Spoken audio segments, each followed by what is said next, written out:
Buenas tardes, soy Pedro Romero Alemán, representante de la Sociedad Ecuatoriana de Ciencias Económicas y profesor del Instituto de Economía de la Universidad San Francisco de Quito. Esta tarde estamos aquí con nuestra amiga Priscila Hermida. Ella es profesora de la Pontificia Universidad Católica del Ecuador. Obtuvo su maestría en Ciencias Políticas en Georgetown y su PhD en Economía de Essex en Inglaterra. Y hoy día vamos a hablar sobre una de las investigaciones que ha hecho Priscila relacionada a su disertación, que se titula Efectos de largo plazo de los desastres naturales, salud, educación, después del terremoto de 1976 en Guatemala. Nosotros vamos a poner este paper con un link en nuestro canal de YouTube, Charlas Económicas.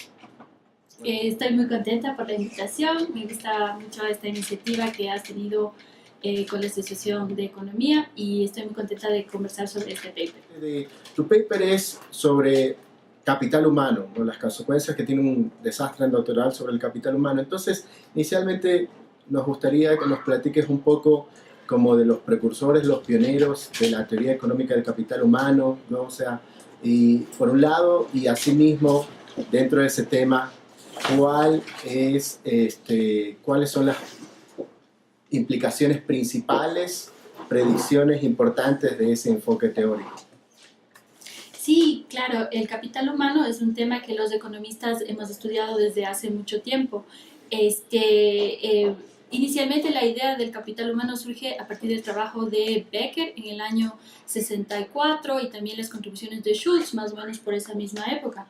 Antes de esa época, antes de los años 60 y 70, los economistas no estudiábamos, no pensábamos que la educación o la salud eran importantes para el desarrollo económico de los países y también no teníamos muy claras las implicaciones de las inversiones o las elecciones de los individuos y las familias en educación y salud en términos de desempeños individuales en el mercado laboral y otro tipo de mercados como por ejemplo el mercado de matrimonio.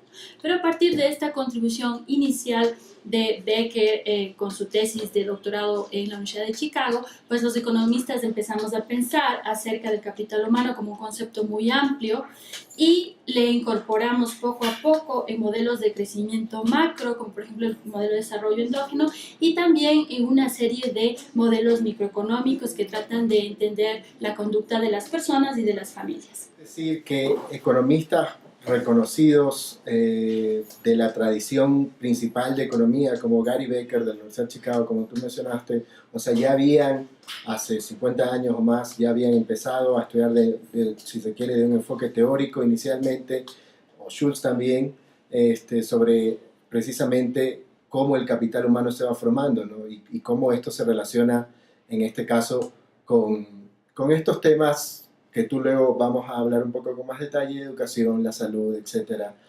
inclusive las diferencias de género que puede haber sobre ello.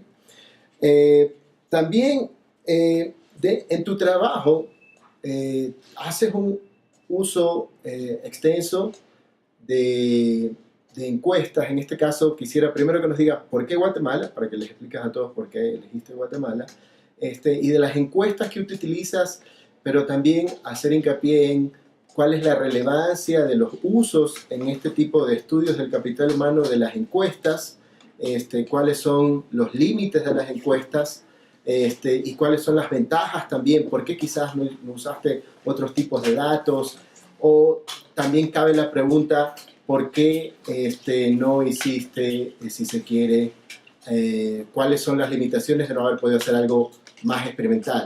Entonces quisiera que nos platiques de eso. Volvamos otra vez a la idea teórica del capital humano, ¿no? Cuando estos economistas de la Universidad de Chicago, universidades norteamericanas, piensan en que puede haber algo llamado capital humano, que ellos le definen como las inversiones que son inherentes, incorporadas a las personas, que les hacen más productivos o productivas a las personas, ¿no? Entonces, el desarrollo teórico se queda ahí un par de décadas, ¿no? Es hasta más o menos finales de los 70, 74, me parece, cuando Mince por primera vez trata de llevar a prueba empírica, o sea, tratar de correr regresiones para ver si es verdad que las inversiones en educación hacen que las personas se desempeñen mejor en el mercado laboral. Y luego en otros mercados empezamos a ver, por ejemplo, cómo el capital humano hace que las personas tengan mejor salud a lo largo de su ciclo de vida. Y sin embargo ahí, cuando vamos del modelo teórico a la parte econométrica, empírica, claro, nos topamos con el tema de cómo medir el capital humano, que es un poco lo que tú me preguntas.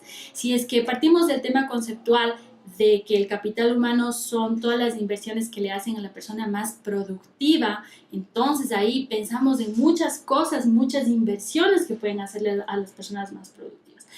La tradición ha sido en esta área pensar en los años de escolaridad, ¿no?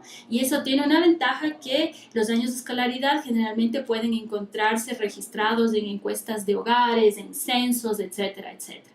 También existe más o menos un consenso de qué es la escuela primaria, qué es la escuela secundaria. Entonces, cuando sabemos que una persona tiene 0 años de escolaridad versus 6 años de escolaridad versus 18 años de escolaridad, ya sea en Suecia o en el Ecuador, más o menos tenemos una idea de cuál es la contribución de las inversiones de capital humano a su productividad. Entonces, desde el punto de vista práctico, utilizamos el logro académico que está siempre medido en las encuestas de hogares, en los censos, para tratar de encontrar un buen proxy de la inversión en capital humano que esa persona ha recibido. Sin embargo, eso no significa que esta medida de capital humano no tenga graves problemas. A partir de los 90 y justamente con el trabajo de Lucas, de modelo de desarrollo endógeno, y también Romer, empezamos a pensar en el capital humano no solamente como años de escolaridad, que al fin y al cabo tiene un límite físico a los años de escolaridad. Además, de acuerdo a sus modelos, tiene rendimientos decrecientes, ¿no es cierto?, como factor de producción. Pero Lucas y Romer piensan, no, es la cantidad de innovación y de generación de ideas. Y entonces los economistas que son aplicados, los econometristas, dicen, ¿cómo medimos eso, no? Ya tal vez no son los años de escolaridad, en este caso serán la calidad de la educación. O sea, la calidad de la inversión, que por ejemplo podemos medir a través del logro de las pruebas PISA, las pruebas estandarizadas, etc. Sin embargo, no tenemos sets de datos representativos a escala nacional que midan la calidad de la educación de las personas. Entonces todavía utilizamos los años de escolaridad como un proxy de este concepto, que es en realidad mucho más complejo. Efectivamente, esa es la relación entre cómo pasamos de la teoría del capital humano a tratar de aterrizarlo a un modelo más empírico que te permite efectivamente, como tú dices, medir. Pero ya un poco yendo en particular, ¿no? ¿Por qué entonces Guatemala? Quizás ahí, yo sé que tienes ahí también un tema personal, y efectivamente las encuestas que utilizas de condiciones de vida de Guatemala, cuáles eran las ventajas de haberla utilizado, etcétera. Sí, Pedro, como alguna vez hemos conversado, yo viví en Guatemala durante varios años de mi adolescencia, entonces recuerdo haber visto, por ejemplo, edificios que todavía tenían grietas y cosas que se habían destruido durante el terremoto que estudié, que fue en el año 76. Yo viví ahí 12 años después, durante un periodo relativamente largo de mi vida. Entonces, cuando estudiaba el doctorado, pensaba cómo seguramente existieron efectos en varias dimensiones de la vida de las personas de un desastre de esa magnitud, que todavía de 12 años después podía verse destrucción física incluso, ¿no? Y en esa época en que estudié el doctorado, justamente surgían toda una serie de papers que hablaban de investigaciones que hablaban de efectos de largo plazo de shock negativos de diferentes índoles, ¿no? En esa época particularmente se estudiaban recesiones, pero yo pensé que este país que yo conocía, que además tenía una distribución del ingreso y una distribución de la escolaridad terriblemente inequitativa, ese tipo particular de shock debía haber tenido unas consecuencias negativas que yo quería estudiar porque nadie más había estudiado, ¿no? Y en el caso de la encuesta en particular de hogares que había, es la encuesta que utilizamos en este paper, es una encuesta de hogares del año 2000, y además utilizamos obviamente datos administrativos de destrucción, varios índices de destrucción a nivel departamental, que es como decir provincial. En nuestro país serían provincias, allá son departamentos. Esa encuesta tenía una particularidad, que hacía preguntas retrospectivas a las personas, ¿no? Y les preguntaba cosas acerca de su familia de origen, aunque las personas ya eran adultas. Entonces, por ejemplo, les preguntaba la escolaridad de sus padres, aunque sus padres estuvieran ya no presentes en el núcleo familiar, también les preguntaba la ocupación y algunos datos socioeconómicos de su familia de origen. Entonces, eso nos permitía, uniendo la información de escolaridad, de estatura, porque también vamos a encontrar efectos negativos en la estatura de las personas debido a este shock negativo de un desastre natural. También tenemos preguntas retrospectivas acerca de la edad en la que las personas se incorporaron al mercado laboral, la edad de la matrícula, etcétera, etcétera, uniéndoles a las preguntas sobre su familia de origen y uniendo esto con los datos de destrucción que estaban en algunos archivos de Guatemala, pues podemos estudiar este tema. Acerca de la pregunta anterior que tú me hiciste, acerca de por qué no estudiar esta pregunta de investigación con métodos más experimentales, pues me gustaría ahora que me acordé contestar. Este método que utilizo, que ya vamos a conversar un poco más, es un método cuasi experimental, es decir, no podemos correr un experimento, pero tratamos de aproximarnos a un experimento. Por eso se llama cuasi experimental. ¿Por qué no podemos correr un experimento? Bueno, por varios motivos, ¿no? Uno de ellos, el obvio, bueno, son dos. El primero es la magnitud, ¿no? Muchas veces necesitamos muestras grandes para poder detectar estadísticamente efectos pequeños. Y segundo, es un problema ético. No podemos aleatoriamente asignarles un grado de destrucción, de destrucción de activos, de pérdida de vidas humanas a un grupo de tratamiento versus a un grupo control. Entonces, algunas preguntas de la economía se pueden contestar de manera fantástica con experimentos, pero otras no, y por eso tenemos que hacer acopio de estos métodos cuasi experimentales. Muy bien, o sea, es básicamente un experimento natural, o sea, ¿no? Entonces es también parte de las ventajas del método que estás aplicando. Pero relacionado a esto también, un poco yo quería que menciones dos cosas. La una es, este tipo de encuestas que tú describes, ¿existe una similar en Ecuador o no?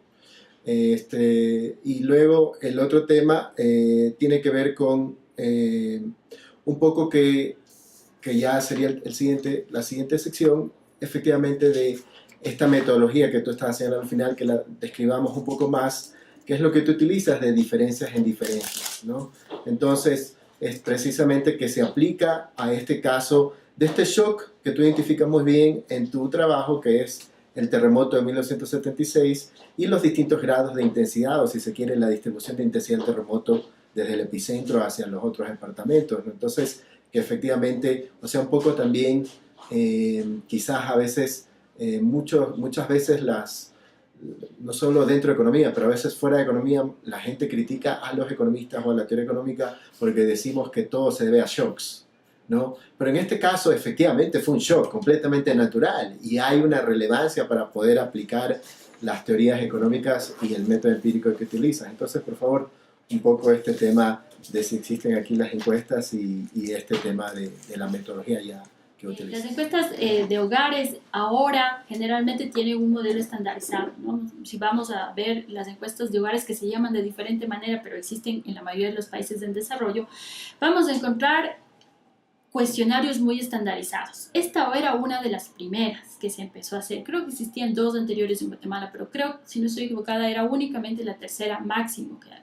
Entonces, como era un proceso nuevo en los cuales los institutos de estadística aprendían a hacer estos cuestionarios, pues se incluyeron estas preguntas retrospectivas. Sin embargo, este tipo de preguntas es muy raro que estén en las encuestas de hogares y existe una razón metodológica que siempre hay algo que se llama un sesgo de recordar, en inglés se llama recollection bias. Entonces, hay un cierto error de medición en el sentido de que las personas tienden a no acordarse de manera exacta, por ejemplo, de la escolaridad de sus padres o de la ocupación de sus padres, y a veces el sesgo no es aleatorio. Si el sesgo en el recuerdo fuese aleatorio, pues todavía tendríamos maneras econométricas de lidiar con eso, pero a veces el sesgo no es aleatorio y las personas a veces se acuerdan de situaciones que les hubiesen gustado que sean, ¿no? Entonces, por ese sentido, se ha visto un cierto abandono de las preguntas que en las retrospectivas en las cuales les pedimos a las personas que recuerden cosas del pasado. Y eso es muy malo. En cierta medida, yo personalmente pienso que es mejor tener cierto grado de error de medición en lugar de no contar con información, porque el proceso de formación de capital humano es un proceso que empieza desde antes de que los niños nazcan y que está determinado por un periodo crítico que está entre los 0 y los 5 años. Entonces, existen características del desempeño de las personas en diferentes tipos de mercados, no solamente en mercados, sino también en diferentes ámbitos de su vida, que están de alguna manera relacionados con lo que pasó cuando eran menores a 5 años. Y si no contamos con información, aunque sea imperfecta, acerca de esta etapa de su vida, va a ser difícil que podamos poner todas las piezas del rompecabezas juntas. Entonces, lamentablemente en el Ecuador esto no es posible, por ejemplo, de replicar. Sería muy interesante ver qué pasó, por ejemplo, con el efecto de shock negativo que tuvieron algunos desastres naturales en este país. Estoy segura que los fenómenos del Niño, particularmente el que fue a la primera mitad del año de la década de los 80, tuvo efectos de largo plazo sobre la formación de capital humano y sobre otras dimensiones de la vida económica de las personas que estaban en un periodo crítico de su desarrollo en esa época. Asimismo, otros efectos que no sean necesariamente desastres naturales, pero podemos pensar, por ejemplo, en el momento de la dolarización del sistema monetario ecuatoriano, que produjo un shock negativo del ingreso, una contracción de la demanda agregada muy fuerte. Estoy segura también que ha tenido efectos de largo plazo en varios tipos de desempeños de las personas en diferentes dimensiones. Sin embargo, no tenemos ninguna fuente que nos permita preguntarles a esas personas, por ejemplo, dónde estaban o qué grado de afectación tuvieran. Entonces, en este sentido, como tú bien lo señalas, en este caso sí podemos saber, haciendo algunos supuestos, podemos hacer una aproximación al grado de afectación que estas personas sufrieron como efectos de este shock aleatorio. Y es interesante lo que mencionas acerca de que este es un shock aleatorio. Para las personas que no entienden muy bien este término, aleatorio en este caso significa que era un evento negativo que las familias no podían predecir. Por tanto, no podían adecuar su conducta a un potencial shock negativo. No podían de alguna manera modificar su conducta, y por tanto entonces sí podemos saber qué es lo que pasa cuando de pronto disminuyen los recursos del hogar o de pronto se destruyen las escuelas. Nadie podía saber que iba a suceder este terremoto, y además la intensidad del terremoto en diferentes provincias o departamentos era también no predecible. Entonces eso es lo que nos permite hacer como tú bien lo llamas, experimento natural. Veamos este tema nuevamente con profundidad del diseño de tu investigación en cuanto a la parte econométrica de diferencias e indiferencias, que es una metodología precisamente que se aplica a estos casos de experimentos naturales, etc.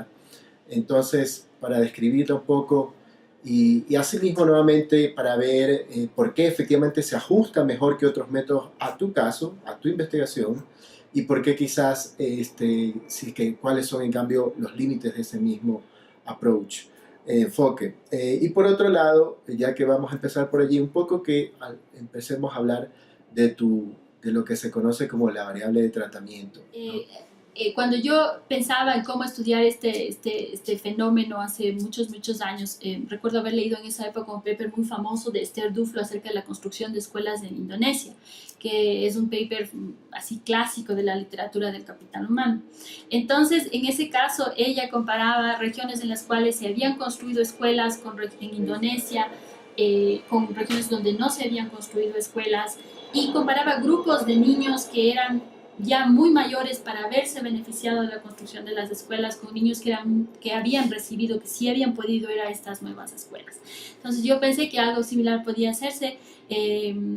La especificación no es exactamente la misma, porque en mi caso utilizamos intensidad del terremoto también, no solamente una variable DAMI que diga estaba afectado o no afectado. pero la idea es la misma. Yo pensé, igual como existen beneficios positivos de construir escuelas, eso fue lo que la autora encontró en Indonesia, asimismo deben haber, la destrucción de las escuelas debe haber tenido efectos negativos. Y la idea de este diseño cuasi experimental de diferencia en diferencia es simple pero poderosa, en el sentido de que vamos a comparar áreas que reciben un tratamiento con áreas que no reciben un tratamiento, o sectores productivos, empresariales, sectores, etcétera, que reciben con otros que no reciben, empresas que reciben una regulación o un impuesto o un subsidio y otras que no reciben. Pero no solamente vamos a quedarnos ahí, porque no es suficientemente robusto una comparación entre tratamiento y control, sino que además vamos a comparar dentro del tratamiento, del grupo de tratamiento y dentro del grupo de control, personas, firmas, empresas, localidades geográficas, etcétera, que fueron afectados y otros que no fueron afectados. Y asimismo en el grupo de control vamos a comparar empresas, personas, escuelas, países que recibieron, ya no estaban temporalmente, en este caso, posibilitados de verse afectados por el shock negativo y otros que sí. Entonces tenemos una doble diferencia, por eso se llama diferencia en diferencia. Unos reciben un tratamiento, otros no reciben, pero dentro de cada grupo, asimismo, existen unos que, en este caso, debido a la naturaleza longitudinal de las cortes, unos que pueden tener efecto y otros que no. Entonces esta es la idea de diferencia en diferencia. En el caso de esta investigación, decidimos hacer lo siguiente. Pensamos al inicio que la destrucción física de las escuelas era lo más importante que podíamos estudiar. Entonces, había obviamente una primera diferencia, porque existían departamentos que habían sido afectados por el terremoto y otros departamentos que no habían sido afectados. O sea, ahí había una primera diferencia. Pero había que buscar una segunda diferencia. Entonces, en el caso de los niños que estaban en la escuela, estos niños debieron haber sido afectados en el grupo en los departamentos donde hubo mucha destrucción. Pero vamos a comparar también, esta sería nuestra segunda diferencia, con niños o adolescentes en este caso, que ya estaban fuera del sistema educativo. Entonces, por más que en Manabí, por ejemplo, haciendo un paralelismo con lo que acaba de suceder en marzo de este año en el Ecuador con este terremoto, por más que en una provincia se destruyan las aulas, si la persona tiene 16 años, es muy probable, dada la distribución del capital humano de ese país en esa época, las personas de más de 16 años o de 18 años ya no tenían que haberse visto afectadas, porque ya habían concluido su proceso de educación. Entonces, esa es la primera hipótesis que nos planteamos. Sin embargo, a medida que seguíamos investigando, nos dimos cuenta que los niños que estaban en útero y que todavía no entraban a la escuela, también iban a verse afectados, ¿no? Debido a este terremoto. Y ahí pensé en varios mecanismos a través de los cuales esto podía darse, ¿no? Entonces, tenemos dos cohortes, una cohorte que tiene entre 4 y 9 años, y otra cohorte, es otro grupo de edad que está menos 2 y 2, o sea, nació hasta 2 años después del terremoto y tenía hasta 2 años cuando este fenómeno natural sucedió. Y ahí la investigación se puso un poco más complicada, un poco más compleja, pero también muy interesante, porque hubo que volver a la parte teórica y pensar como economista cuáles eran los mecanismos económicos que podían afectar de manera diferencial a estos dos grupos, ¿no? Entonces, para los niños de 4 a 9 años que están en primaria, podemos decir, ¿no? Están en la escuela primaria, existe desde el punto de vista de la teoría económica mecanismos bastante claros por los cuales este shock negativo puede haberles afectado. Y son, bueno, el hecho de que la destrucción de la infraestructura hace que se incrementen los costos de inversión en capital humano. ¿Por qué? Porque tal vez ya no hay una escuela pública, tengo que enviar a mi hijo o mi hija a una escuela privada, o en la mayoría lo que sucedió en realidad, porque también leí mucha investigación cualitativa acerca de lo que había sucedido, lo que pasó fue que se organizaron sistemas de que las personas tenían que irse a escuelas que estaban mucho más lejos, que todavía estaban en pie. Entonces, el costo de transporte a la escuela, en términos tanto de tiempo como costos monetarios, sufrió un incremento muy significativo. Estamos hablando de tiempo promedio de desplazamiento hacia las escuelas de 2-3 horas. ¿No? Entonces ahí tenemos ya un incremento en los costos que al momento de tomar una decisión óptima acerca del nivel de capital humano de cada niño va a resultar en una reducción del logro educativo. El segundo punto es también que las familias, como fue un terremoto tan grande, tuvieron una reducción importante de sus activos, destrucción de activos, ¿no? Las casas, los implementos de agricultura, porque este era un país muy pobre en esa época, la mayor actividad era la actividad agrícola. Entonces, en general, se produce un efecto de tener los hogares restricciones presupuestarias mucho más estrictas. Entonces, eso también reduce la cantidad de inversión que las familias pueden hacer en escolaridad.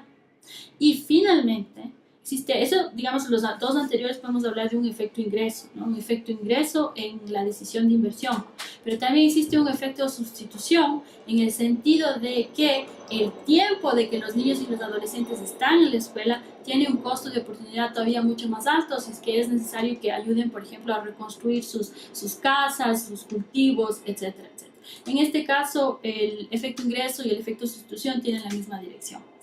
Van a apuntar a la reducción del logro educativo. Sin embargo, en los niños que todavía no habían nacido y los niños que tenían hasta 2 años, estos mecanismos no juegan ningún rol. Sin embargo, la teoría económica también nos puede hablar de lo que sucedía con estos niños. Y lo que pasa es que podemos observar, incluso hay datos que nos hablan de una tremenda restricción en el ingreso de las familias en los lugares afectados, que se tradujo en altísimas tasas de desnutrición durante los 2-3 años posteriores a este desastre. Y eso sabemos que tiene efectos de largo plazo, efectos negativos en la formación de habilidades cognitivas, habilidades socioemocionales y también incluso en el crecimiento físico de los niños. Entonces vamos a observar estos niños que incluso todavía no nacían o estaban en útero en el momento de este desastre natural, que van a tener tasas de escolaridad mucho menores, probablemente asociadas a la restricción en la nutrición. Ya no necesariamente a la destrucción de aulas, pero sí al shock de ingreso que produjo estas altas tasas de desnutrición. Y también existe otro mecanismo que afecta principalmente a esta corte muchísimo más joven, que es los niveles de estrés asociados a estas pérdidas tan grandes o la sensación de incertidumbre o de amenaza a la vida, especialmente los niños que están en útero. Hay toda una literatura acerca de esto desde la biología que nos habla que estos niveles elevados de cortisol relativamente crónicos, como producto de los desastres naturales, producen cambios en la anatomía y la fisiología del cerebro de los niños que hacen asimismo que la adquisición de habilidades en el futuro sea más difícil. Entonces tenemos identificado claramente desde el punto de vista económico cuáles pueden ser los mecanismos detrás de los efectos que potencialmente podríamos encontrar, y también hemos visto una manera metodológica en la cual podemos aproximarnos a efectos causales bajo ciertos supuestos. Y eso es comparar, como digo, en este modelo de diferencia en diferencia, áreas afectadas por un tratamiento con áreas no afectadas, pero también dentro de los dos grupos de edad afectados y otros no afectados. En el caso de los niños que iban a la escuela, el grupo de control en términos de edad eran adolescentes que ya habían terminado el proceso de formación de capital humano. En el caso de los niños que no habían nacido o que tenían menos de 3 años, el grupo de control, en cambio, son niños que nacieron hasta empezando 4 años después del desastre. O para recapitular, tú tratas de relacionar precisamente el impacto del terremoto, tomando en cuenta también la intensidad del mismo, y si, por ejemplo, departamentos donde hubo escuelas afectadas o no afectadas, con el alcance o el desempeño escolar. Y entre otras variables, que son las que presentas en tu artículo, y quisiera que describamos un poco más esa relación. Y por el otro lado, este tema que hablaste ahora precisamente del capital humano, ¿cómo hacen las familias ya, como decir, en el día a día, una vez que pasa un evento como este?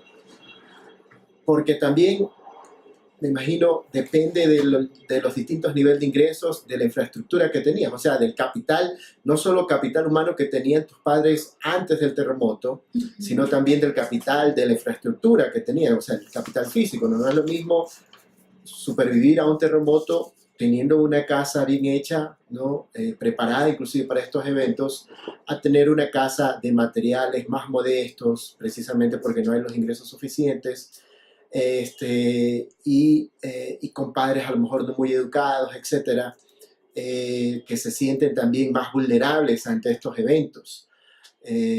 Probablemente una persona con recursos adecuados puede inclusive migrar apenas ocurre este evento hacia otra ciudad o otro lugar y resguardarse tranquilamente, pero en cambio familias de ingresos más bajos es como que solo ese era el único lugar donde podían vivir.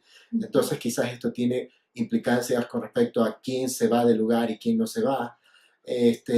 Y en cuanto a este tema del capital humano, ¿cómo es ya la elección de las personas, de las familias, de los padres de familia, dependiendo de su ingreso, de, ok, vino el terremoto, ya no hay escuela, ¿a quién sigo educando? ¿Al varón, a la niña, al mayor, a todos? ¿Cómo quizás estos temas de equidad intrafamiliar se ven afectados? Precisamente porque ahí están todos estos efectos que tú señalabas, el efecto ingreso y el efecto sustitución, ya más aterrizados a cómo las personas de distintos ingresos y de distintos capitales previos tomaban decisiones. Sí, justamente a medida que seguíamos investigando este tema, pues nos dimos cuenta de lo que los economistas llamamos que existían efectos heterogéneos, ¿no? Y lo que pasa con estas investigaciones, que hay ahora muchas, acerca de los efectos a largo plazo de eventos que han sucedido en la infancia de las personas, los economistas estamos estudiando, por ejemplo, el efecto de las epidemias. Hay un excelente paper de Almond, me parece, acerca de la gripe española en las personas que vivían en lugares afectados, países afectados en Europa. Hay efectos sobre la radiación de Chernobyl muchos años después, etcétera, ¿no? El problema es que no podemos observar exactamente lo que pasó. Vemos la escolaridad realizada, como diríamos los economistas, pero no sabemos qué pasó en cada familia. Entonces, eso nos plantea un reto metodológico, ¿no? Y como queremos saber eso, porque probablemente la teoría nos dice que probablemente existen efectos heterogéneos, es decir, que dependiendo de características demográficas o de características socioeconómicas de las personas van a haber efectos diferentes. Entonces tenemos que pensar en maneras de tratar de encontrar esas respuestas. La manera como podemos aproximarnos a esto, obviamente hay un grado de, primero tenemos que hacer ciertos supuestos, ¿no? En nuestro modelo econométrico tenemos que más o menos estar convencidos de que esos supuestos se cumplen.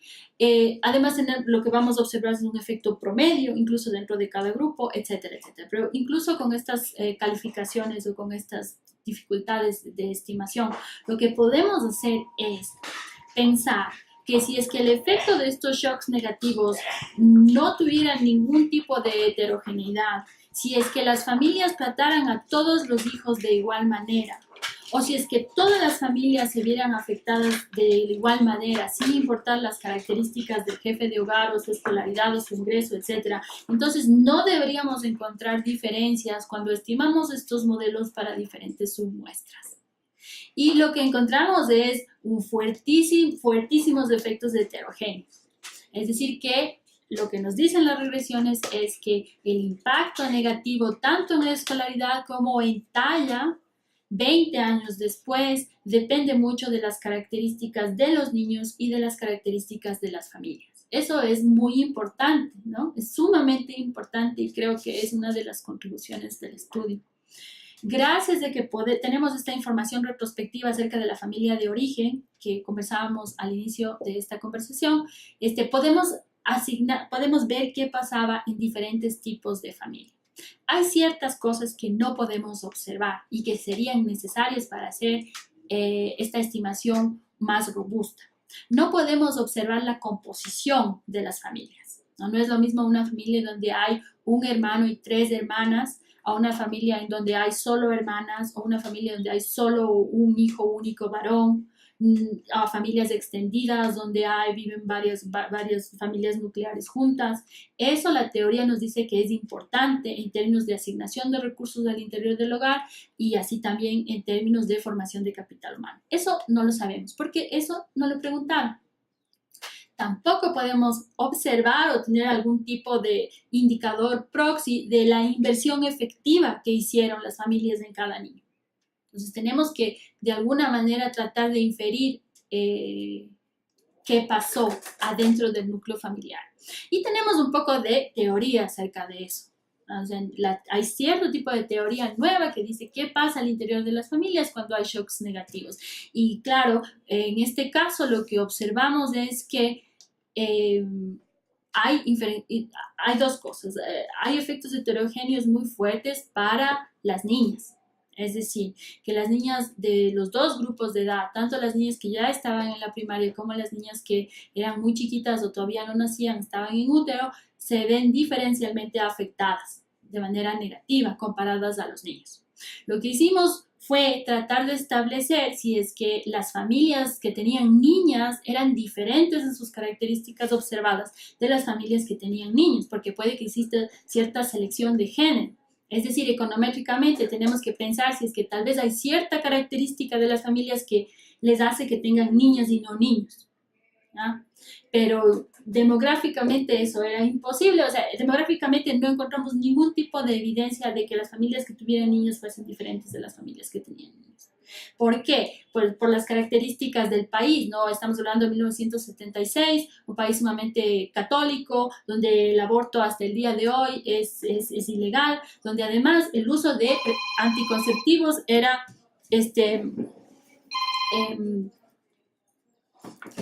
muy poco común. Entonces, descartamos que exista selección de género en la composición de la familia y ahí sí podemos entonces pensar como economistas.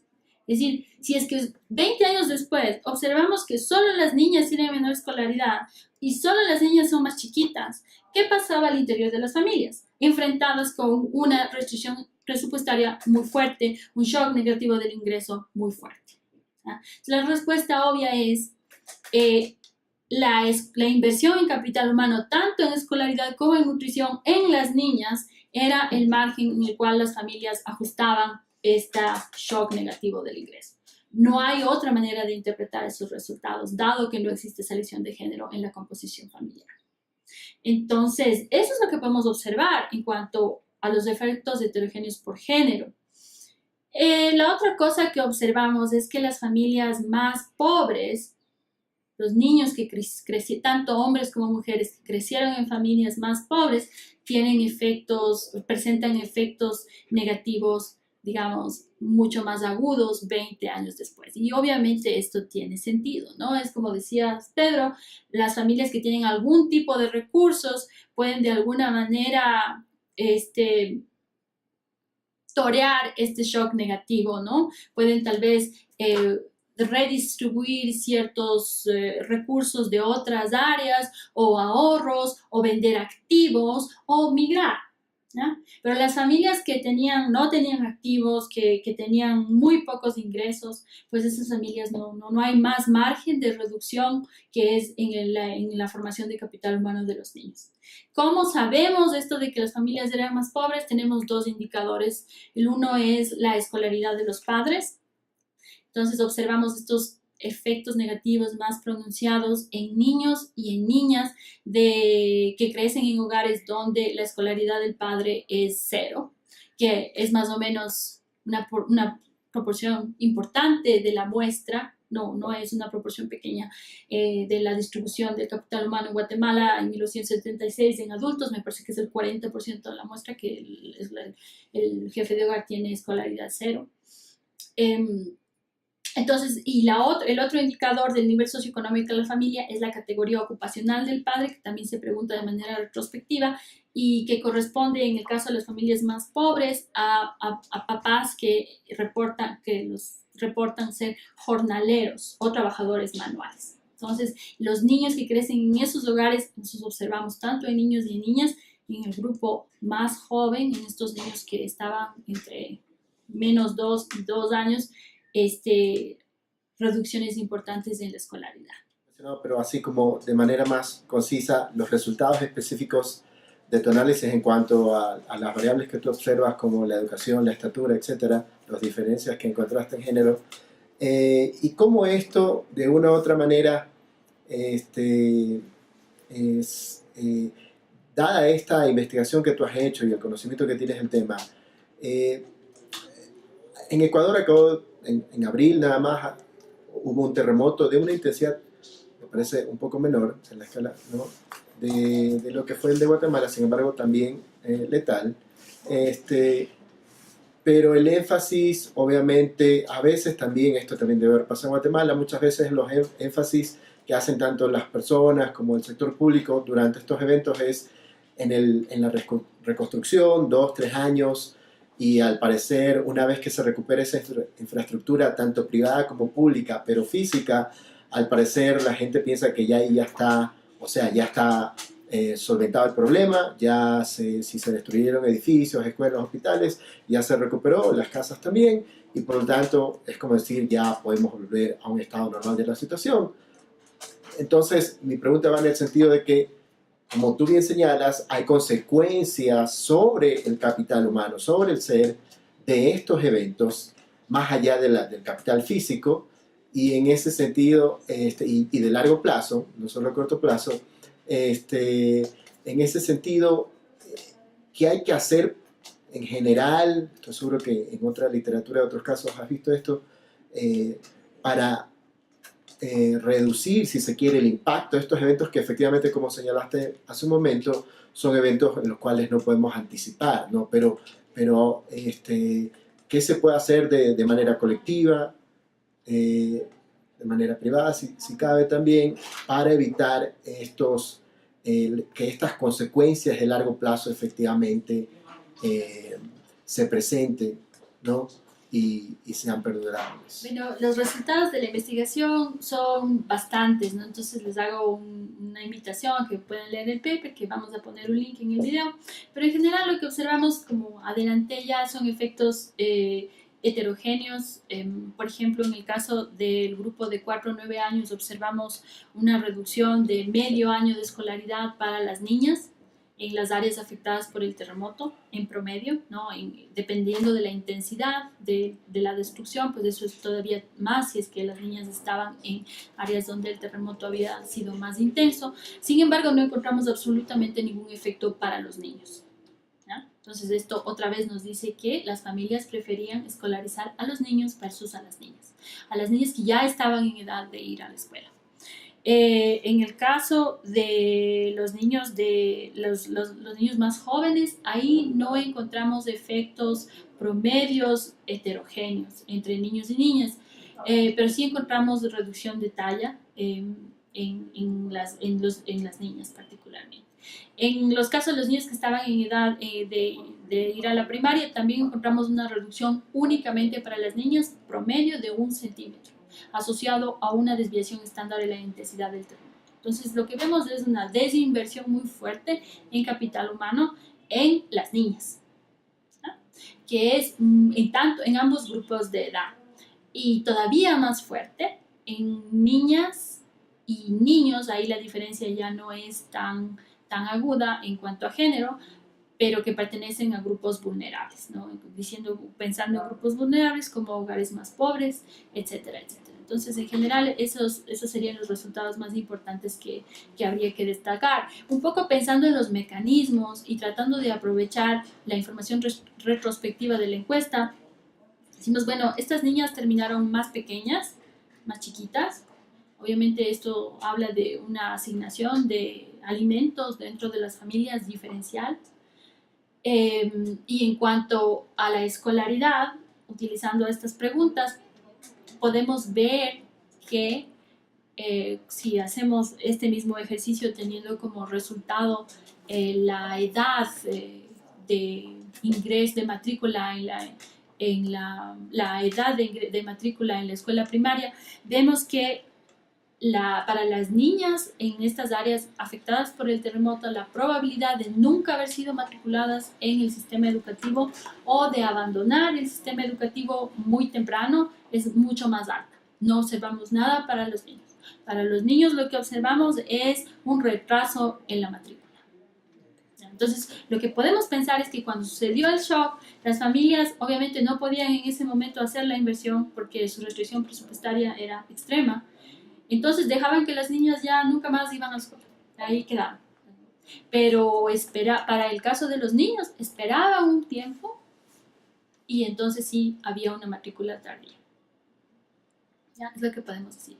Y en el caso de la talla, pues ahí sí observamos en las niñas mayores una reducción, como digo, de 1 centímetro, y en niños y niñas menores, pues ahí depende del grupo particular. Pero en general es lo que podemos saber.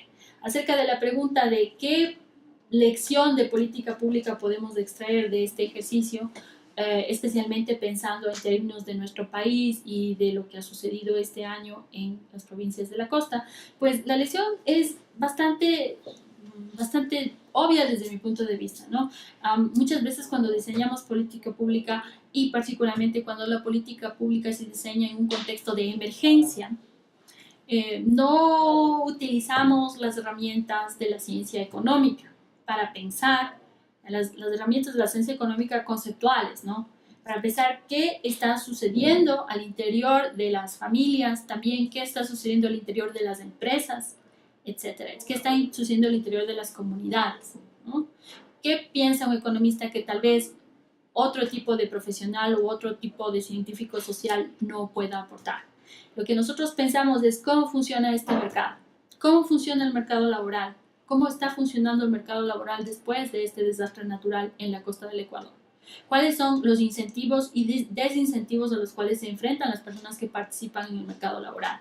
¿Cómo han cambiado esos incentivos como resultado del desastre natural?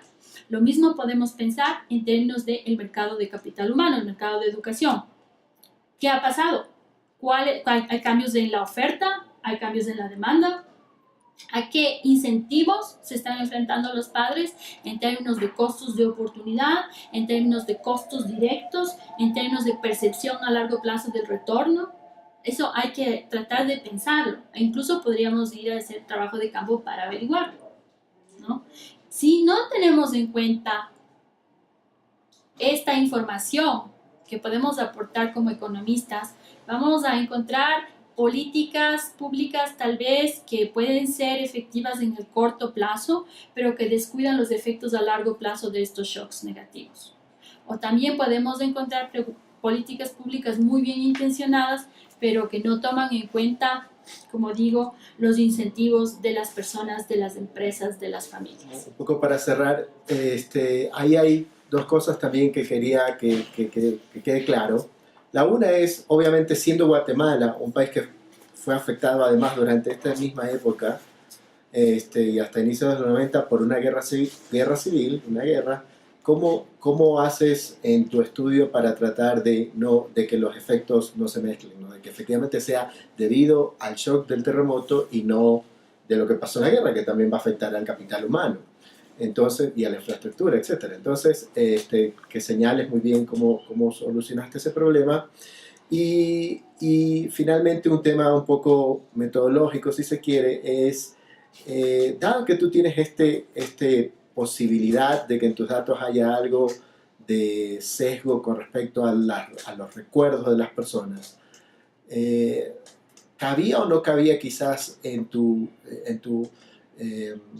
estrategia empírica a lo mejor implementar algo así como una regresión discontinua, dado que una de las variables que tienes es la intensidad del terremoto, que no es la misma en cada departamento, ¿no? Y luego hay departamentos que la intensidad fue tan baja que literalmente no pasó nada. Entonces, o sea, a lo mejor allí también se podría ver, ¿no?, grupos de población afectada por una mayor intensidad, versus otra población no afectada, y nuevamente ver las variables que tú ves de capital humano. No sé si esa pregunta alguna vez la enfrentaste. Sí, la pregunta acerca de lo que nosotros podríamos llamar los factores que también podrían introducir algún tipo de sesgo en el modelo, ¿no? Lo que estudian los econometristas aplicados es justamente cómo reducir este tipo de sesgo, ¿no? Que lo que estamos midiendo sea un efecto causal o lo más causal posible, que realmente corresponda a la variable de tratamiento. Entonces, en el caso particular de Guatemala, en esta época en la cual sucedió el desastre natural y en las siguientes décadas, ¿no? Había un factor aquí que pueda confundir los resultados, que era esta guerra civil tan terrible, que obviamente tuvo efectos sobre la formación de capital humano, así como este tema de los efectos de los conflictos civiles sobre la formación de capital humano se han estudiado, por ejemplo, con extremadamente interesantes resultados en Colombia y en Perú por varios grupos de economistas. Entonces sabemos que eso sucede. Ya sabíamos que eso podía suceder cuando yo escribí este paper también. Entonces lo que tenemos es dummies extraídas asimismo de datos administrativos, en este caso literalmente de el reporte que hizo el Arzobispado de Guatemala acerca para tratar del proceso de paz, establecer procesos de memoria histórica, que contabiliza el número de hechos de violencia en cada departamento durante la guerra. Y tenemos controles para eso en la ecuación. Entonces, podemos mantener constante la intensidad de la violencia de la guerra en cada departamento. Lo segundo es que también esto nos sirve como metodológicamente como para tratar de distinguir los efectos de la guerra civil de los efectos del terremoto. Es que no tenemos una dummy de terremoto, es decir, no tenemos una variable binaria de terremoto, ¿no? Que puede ser, aunque no es el caso, de que por casualidad los departamentos en los que hubo mayor intensidad de la destrucción, los que fueron afectados, diríamos, sí o no, 1 si fueron afectados, 0 si no fueron, coincidían con los departamentos en los cuales hubo más conflicto político, civil. No es el caso, pero esa sería una de las limitaciones, por ejemplo, de tener una dummy. El hecho de que tenemos toda la intensidad, toda la distribución de la intensidad del terremoto nos permite separar un poco o hacer menos probable de que estos dos efectos sean superpuestos. También la diferencia y diferencia ayuda, pero claro, tenemos que tener una variable de control para estos conflictos civiles en la ecuación que tenemos. ¿Ya? En cuanto a la pregunta sobre la regresión discontinua, la regresión discontinua en este caso sería equivalente a tener una sola diferencia, ¿no? El hecho de tener doble diferencia le hace más robusto, ¿sí? Le hace más robusto al método de estimación. Si tuviéramos una sola diferencia, es decir, si tendríamos una regresión discontinua, lo que tendríamos que tener es un umbral de afectación, un umbral de destrucción, para poder decir, arriba de este umbral decimos que no hubo tratamiento y debajo de este umbral sí hubo tratamiento, por ejemplo, o viceversa. ¿No? En realidad, la diferencia en diferencia es más robusta que la regresión discontinua. Entonces, esa sería más o menos la respuesta metodológica. Ok, muchas gracias Priscila por tu tiempo. Gracias amigos por la compañía, y vamos a poner la información acerca del artículo del cual hemos hablado hoy en nuestro canal de YouTube, donde ustedes también pueden dejar sus comentarios en el mismo video. Muchísimas gracias.